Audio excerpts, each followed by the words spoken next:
টি-20 অথবা ওডিআই বাংলাদেশের লিস্ট এতে সবচেয়ে কম বলে সেঞ্চুরি কার, মানে ফার্স্টেস্ট সেঞ্চুরি কার? দেখুন, টি-20তে 35 বলে সেঞ্চুরি করেছেন এবং ওডিআইতে সেখানে মানে ন্যাশনাল টিমের নয়, ডোমেস্টিকে ওডিআইতেও কিন্তু মাত্র 49 বলে সেঞ্চুরি করেছেন। এই দুই সেঞ্চুরি দিয়ে বাংলাদেশের ইতিহাসের ফার্স্টেস্ট সেঞ্চুরিয়ান এখন হাবিবুর রহমান সোহান। ভুল শুনছেন না, হাবিবুর রহমান সোহান। মানে বড় কোনো নাম নয়, লেজেন্ডারি নাম নয়, এত এত ক্রিকেটার বাংলাদেশে হয়ে খেলেছেন, তাদেরকে ছাপিয়ে ছাড়িয়ে এই হাবিবুর রহমান সোহান। কিন্তু ন্যাশনাল টিমের স্বপ্ন কি দেখা যায়? সবশেষ যে রাইজিং স্টার্স এশিয়া কাপ খেলেছেন, সেখানে একটা সেঞ্চুরি করেছেন মাত্র 35 বলে টি-20তে এবং ভারতের বিপক্ষে একটা 65 রানের ইনিংস খেলেছেন। দেখুন, আমি প্রথম সেঞ্চুরিটা বাদ দিচ্ছি, কারণ ভারতের এগেনস্টে যে কোনো পর্যায়ে একটা 50 অনেক বেশি গুরুত্ব বহন করে, কারণ তাদের যে স্কিল, তাদের মাইন্ড সেট আপ, তাদের যে গেম রিডিং, সব কিছু এক কথায় অসাধারণ। এবং তাদের এগেনস্টে 65 রান করাও কিন্তু অনেক বড় একটা বিষয়। ওই 100-এর থেকেও কিন্তু বড় একটা বিষয় হচ্ছে ইন্ডিয়ার এগেনস্টে 65 রান করা।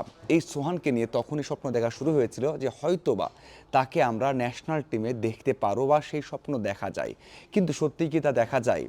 এই যে সোহান খেলতেন টেপ টেনিস, সেখান থেকে ঢাকা লিগ, সেখান থেকে ঢাকা প্রিমিয়ার ডিভিশন, সেখান থেকে সেঞ্চুরি করা, সেখান থেকে সেট আপে আসা বিসিবির, এবং সেখানে গিয়েও ভালো করেছেন। কিন্তু তার দুর্বলতা আস্তে আস্তে বের হতে শুরু করেছে। আমরা সবাই জানি যারা বিকেএসপি থেকে আসে অথবা ছোটোবেলা থেকে ক্রিকেট বলের স্কিলের কাজ করেন, তাদের স্কিলটা আলাদা হয় সেটা, এবং লং টার্ম হয়। কিন্তু আপনি যদি হঠাৎ করে টেপ টেনিস থেকে খেলেন, আপনি সাময়িক হয়তোবা সাফল্য পেতে পারেন, কিন্তু যখন ইন্টারন্যাশনাল দলগুলো চিন্তা করবে আপনাকে নিয়ে, যখন আপনার দুর্বলতা খোঁজার চেষ্টা করবে, বের করবে, তখন আপনি সফল হতে পারবেন না। এই বিপিএলে সেটা কিন্তু দেখা যাচ্ছে।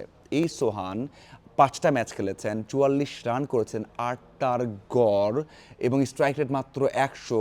যেই সোহান কিছুদিন আগে 100 করেছেন 35 বলে এবং ইন্ডিয়ার এগেনস্টে দারুণ ইনিংস খেলেছেন, সেই সোহান এখানে স্ট্রাগল করছেন। ওই যে এখানে যারা ইন্টারন্যাশনাল বোলার আছেন, ভালো বল করছেন, যারা সোহানকে চেনেন, একটু স্টাডি করেছেন, তারা কিন্তু একেবারে পড়ে ফেলেছেন, কারণ তার যে শর্ট রেঞ্জটা অনেক কম।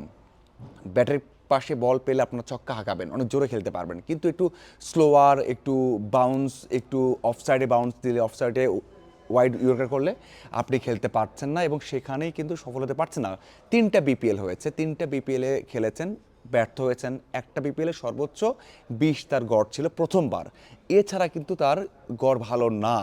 সেদিক থেকে বলবো যে সময় যত যাবে, বিসিবি রাডারে যখন এসেছেন, যখন এই টিমের খেলছেন, যখন রাইজিং স্টার্সে খেলছেন, তখন আপনাকে প্রতিপক্ষ আপনাকে চিনে ফেলবে এবং আপনার দুর্বলতাগুলো বের করে ফেলবে। সেটা এখানেই হচ্ছে। আমরা যে স্বপ্নগুলো দেখছি, সেই স্বপ্ন পূরণ করার জন্য অবশ্যই অনেক কাজ করতে হবে। এই সোহানকে অনেক কাজ করতে হবে, যে সীমাবদ্ধতাটা আছে, কারণ যারা প্রসেসে আসছে, বিকেএসপি হোক, বিভিন্ন এ টিম হোক বা আন্ডার-19 হোক, তাদের জন্য পথটা অনেক ইজি। তাদের স্কিল নিয়ে কাজ করা হয়, ইন্টারন্যাশনাল খেলার জন্য সেভাবে অনেক কম বয়স থেকে কাজ করা হয়, কিন্তু সোহানের সেটা নেই। এই জন্য ওই যে শর্ট রেঞ্জটা, স্কোরিং শটটা বাড়াতে হবে। যদিও বয়স অনেক হয়েছে, এখন 27 চলছে, এখন টাফ হবে। তারপরেও যদি ইন্টারন্যাশনাল ক্রিকেটে আসতে চান, ন্যাশনাল টিমে খেলতে চান, এই জায়গাতেই কাজ করতে হবে।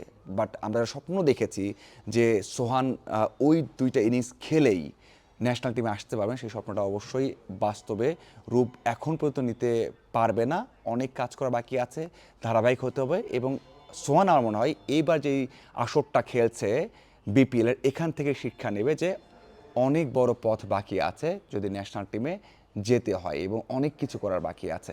ওই যে শর্ট রেঞ্জটা অবশ্যই বাড়াতে হবে। আপনার কি মনে হয়? অবশ্যই জানাবেন। ধন্যবাদ সবাইকে।